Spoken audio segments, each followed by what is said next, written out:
வருவேயா திருநெல்வேலுக்கு வருவேயா பொட்டியுண்டு மச்சத்தில அல்வா கிண்டி தருவேயா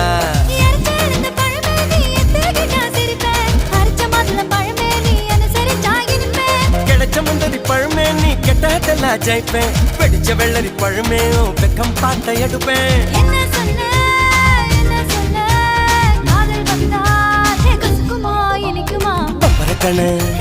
பச்சை மிளகா இஞ்சி மரப்பா இழக்க வச்சா